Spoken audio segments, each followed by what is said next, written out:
Tonight on The Edge, pro-Palestinian protesters take their fight from the U of M campus to the home of the U of M Regents. The board's chair, Sarah Hubbard, woke up to fake body bags, tents, and cribs in front of her house today. And U of M Regent Jordan Acker also discovered a protester at his Oakland County home in the middle of the night. The masked man left a list of demands. Fox 2's Lauren Edwards spoke to him tonight about this unsettling encounter and joins us live with this story. And Lauren, this is very disturbing what happened at his house very early in the morning.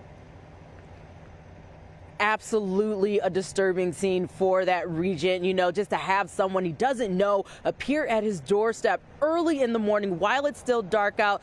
Family inside, sleeping, trying to get rest for the next day. He says, it was nonviolent, but he's not going to be intimidated.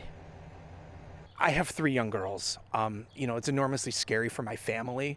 That was really where my head was at this morning. University of Michigan Regent Jordan Acker shocked and upset that a pro-Palestinian protester showed up on his doorstep at 4 Wednesday morning. No one knows what someone who is covering their face entirely is looking to do in the middle of the night. They're not looking for a conversation generally, though, and that was what was most terrifying about it. Acker says it happened at 4, but he didn't learn about it until 6 when the University of Michigan police called him. They knew about this because it had happened to several other regents at the exact same time.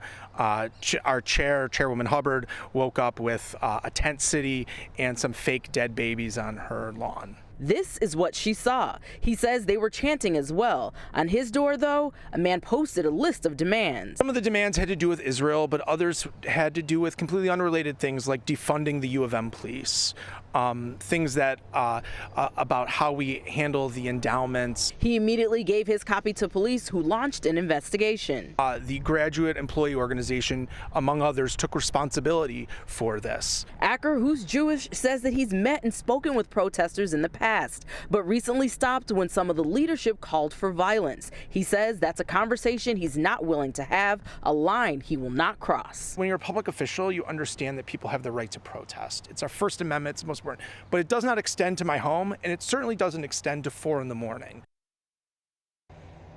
Now, Acker says of the groups responsible for what happened this morning, he says it was Jewish Voices for Peace and Also To Hear Coalition. He says they both took responsibility for what happened. Now, I've reached out to both organizations requesting interviews and comments. I'm just waiting to hear back. But when I went to their websites, they say their goal is divestment. Reporting live in Oakland County, Lauren Edwards, on The Edge.